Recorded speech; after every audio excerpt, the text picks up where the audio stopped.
On today's Prophecy in the News, we're going to discuss the Jewish calendar as opposed to the calendar that Western civilization now uses. We, some 5 years ago, crossed the threshold of the sixth millennium in the year 2001. But the Jewish calendar had the year 5760. Who's right and who is wrong? Gary Stearman is here to discuss the truth of the calendars. Fascinating topic, so stay tuned. You know, JR, that's a 240-year difference. 2000 from 5760, 240-year gap. What happened to those 240 years? Well, using various calculations based on the reigns of Gentile kings and certain historical markers, as documented by Dr. Floyd Nolan Jones in the Chronology of the Old Testament, we're going to take you on an adventure today, which I'm sure when you're through, you're going to say, wow, that explains a lot of questions I've always had in my mind. Not only do we have the years accounted for, but we're going to tell you on today's program how the Jewish rabbis eliminated those years from their calendar. So pay close attention throughout this entire program, and you will learn something that will, I think, absolutely astound you. Now, Gary, let's begin by saying that in the year 2000, there were 6 billion people on this planet. It had doubled from 3 billion in the last 40 years, from 1960 to the year 2000. If it continues at a 40-year doubling rate, in another 240 years, by the year 2240, that will be over 400 billion people on this planet. So if the Jewish calendar is accurate, and the Messiah will come in the year 6000 to establish his seventh-day millennial kingdom, there will be too many people on this planet. There's not enough air to breathe, not enough water to drink, and not enough food to eat to sustain 400 billion people. Therefore, the Jewish calendar has to be wrong, and the calendar that Western civilization now uses has to be correct. And we're going to tell you how all this came about. Well, JR, this is fascinating because there is a work called the Seder Olam Rabbah, the book of the order of the world, or the order of the ages. And what it is just basically a date book, a Jewish date book in which a rabbi back in the 2nd century, his name was Rabbi Halafta, set down critical dates, and the Jews have relied upon those dates from that time until this. Now, let's just talk about a date marker for a moment, and here would be a good one. Let's go from creation to the birth of Abraham. Now, that's a great place to start calculating, and by the way, the author of the book, Dr. Jones, shows us, based upon Ussher's chronology and a comparison with the Seder Olam Rabbah, he shows us that there is a gap there. JR, explain that. There's a 60-year gap. The Seder Olam Rabbah, the Jewish calendar, says that Terah, the father of Abraham, was 70 years old when Abraham was born. And according to the scriptures here, Terah begat Abraham, Nahor, and Haran after his 70th year. So they say, okay, Abraham was the firstborn, and so he was born when Terah was 70. However, if you will take verse 32, the days of Terah were 205 years, and Terah died in Haran, and then the following verses in chapter 12, verse 4, for example, Abram departed as the Lord had spoken to him, and Abram was 75 years old when he departed out of Haran. That would make Terah 130 years old when Abraham was born, not 70. So there's a 60-year gap there. I believe our calendar is correct, and the Jewish calendar is wrong there. And so we've already found 60 of those 240 years. Yes. And we can go from here and look at some other events and just begin to add other gaps to that 60 years, and eventually we'll arrive at the 240. Yes. There is another dating that I think is pertinent. According to Ussher, from the birth of Abraham to the Exodus was 505 years. And according to the Seder Olam, there was only 500 years. So there's a shortfall of 5 years. And by the way, Abraham was 75 years old when the covenant was made. And according to the book of Exodus, chapter 12, verses 40 and 41, it was 430 years later to the day that the Jews went out of Egypt. The Passover, new moon or full moon of Nisan in that particular year, 430 years. And Galatians 3:17 also agrees with that. It's 430 years. However, according to the Jewish calendar, there's a 5-year discrepancy there as well. So now we have 65 years found of the 240. Now the next date marker that we investigate is the marker from the Exodus to the laying of the foundation of Solomon's temple. From Exodus to the building of the temple. Yeah, 1 Kings chapter 6, verse 1. Actually, 480 years, both agree. There is no discrepancy. According to our Gentile chronology, or actually James Ussher, the man who wrote this Annals of the World, published in 1653, he is absolutely on target here. He is correct, agrees with the Seder Olam Rabbah, but the next set of dates has a 17-year discrepancy, Gary. It does. And that would be from the foundation of the first temple to the consecration of the second temple.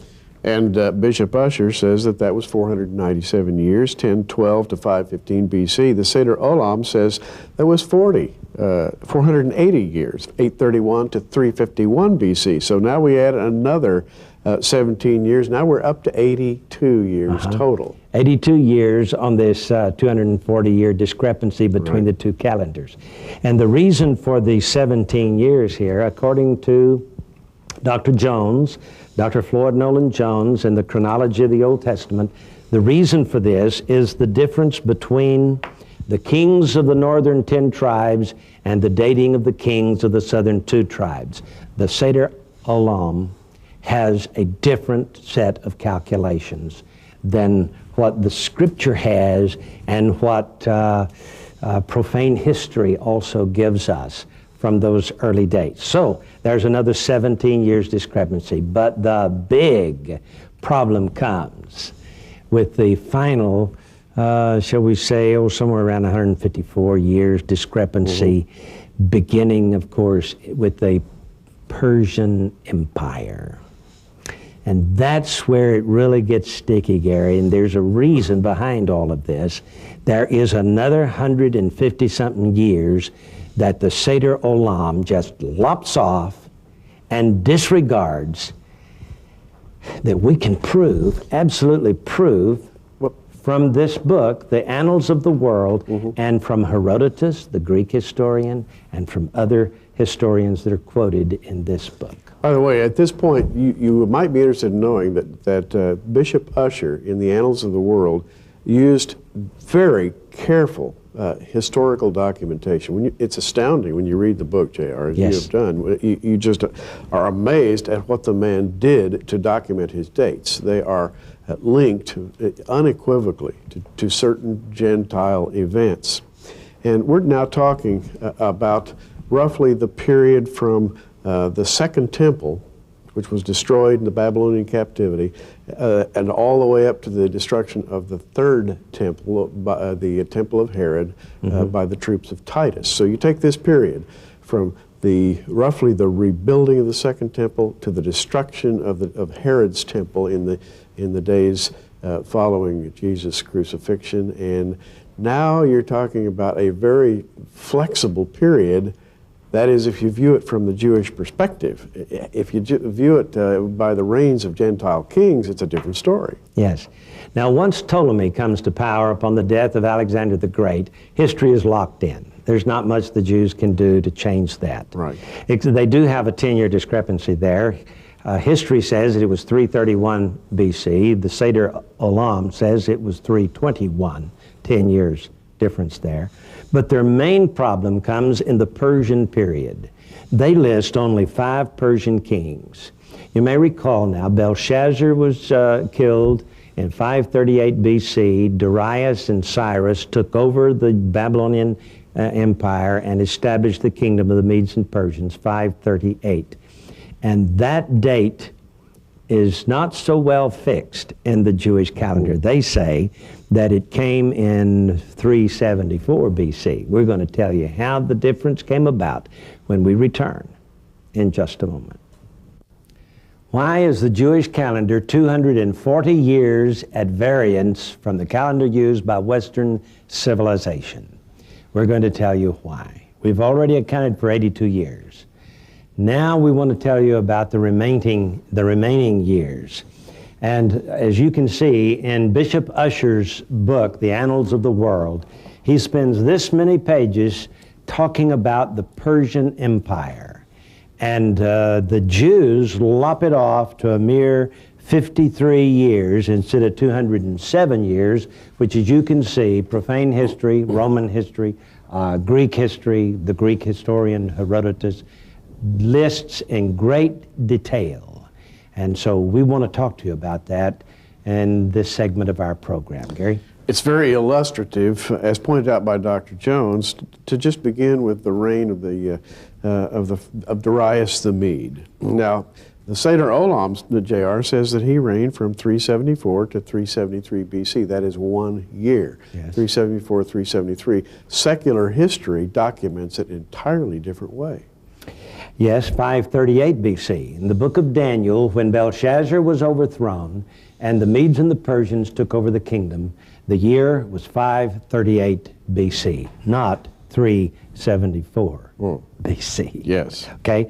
From that point, the Seder Olam has 5 Persian kings, a total of 53 years in the Persian Empire, until Alexander the Great destroyed the Persian kingdom, and it actually was 207 years, not 53.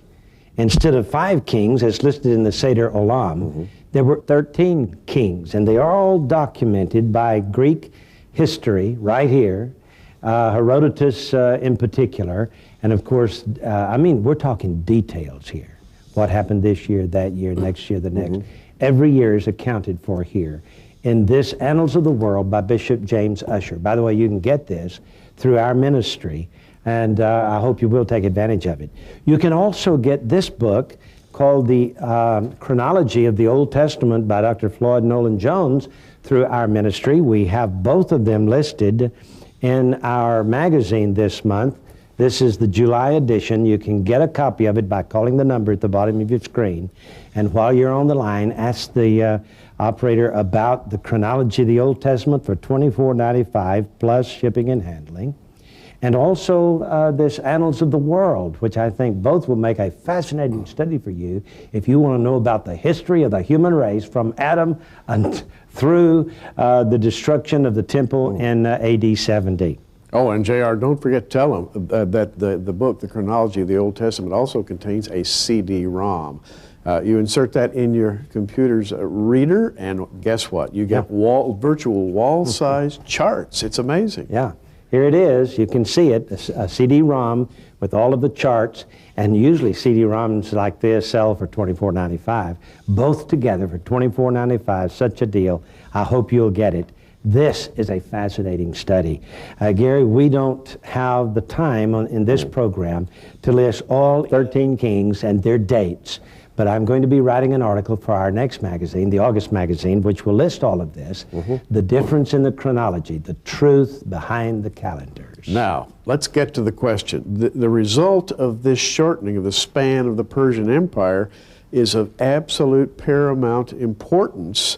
It's literally a foundational building block to the interpretation of Bible prophecy, JR, because Daniel 9:25 and following lists 70 weeks of years. Yes. And this greatly affects the way you view those years. In other words, if you shift the reigns of the Persian kings, then you blur the time of the coming of the Messiah. Yes. Now, this is very critical. So, for that, we go to the 2nd century, and the fact that this Seder Olam was written following the Bar Kokhba revolt. Now, if you'll recall your history, Rabbi Akiva declared Bar Kokhba to be the Jewish Messiah. He started the revolt in 132 AD. In 135, he was killed by Hadrian and the Roman army. And following those years, a student of Rabbi Akiva, who, by the way, was called the father of the Mishnah, a second century Jewish commentary on the Torah, Rabbi Yossi ben Halafta wrote the Seder Olam. And he changed these dates in order to make Daniel's 70 weeks end up with Bar Kokhba being the Messiah instead of Jesus Christ. What an amazing turn of events. Meaning that they knew that that prophecy was a valid prophecy, and they basically shifted history ever so slightly. Yes. To make their man the Messiah. Now, that's an amazing thought. But J.R., it does tie into several biblical thoughts. For example, and let me pull my Bible out here, in Jesus in Luke 21:24 made this statement about the Jews, and they shall fall by the edge of the sword and shall be led away captive into all nations. This is the period of Bar Kokhba that we're talking about. And he says, and Jerusalem shall be trodden down of the Gentiles until the times of the Gentiles be fulfilled. So we're talking about a period called the times of the Gentiles, which basically came in and became the timing system used in this era. Yeah, fulfilling that gap between Daniel's 69th and 70th week. But backing up to chapter 19 in verses 41 through 44, Jesus in his triumphal entry said, "Oh, Jerusalem, you've been blinded. If only you knew the time of your visitation." Right. He was referring to Daniel's 70 weeks in chapter 9.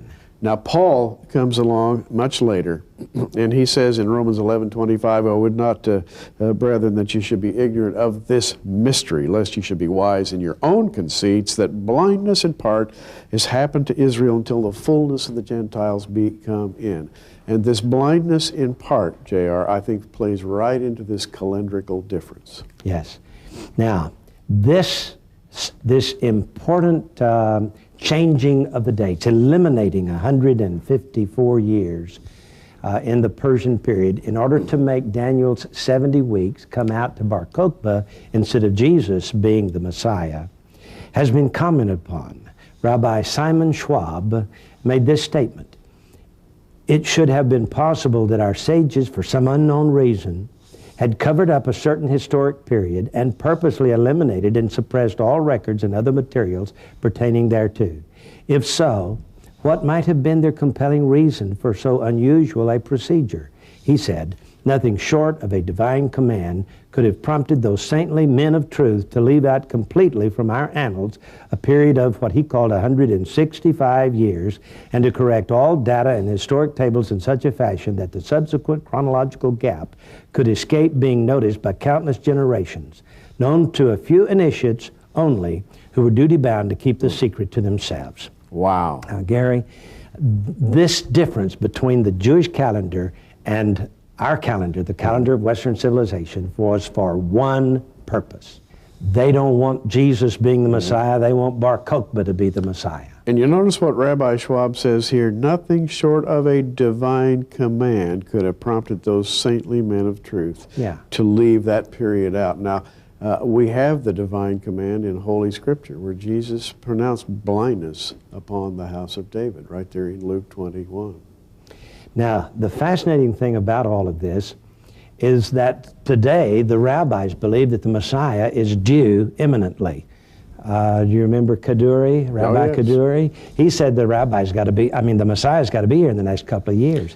Well, then that means they know their calendar is wrong. They do. In fact, Rabbi Yitzhak Kaduri, who is said to be the leading mystic alive today in the land of Israel, has flatly stated the coming of the Messiah is very near. And J.R., he's following a tradition that states that this must happen in the 6th millennium.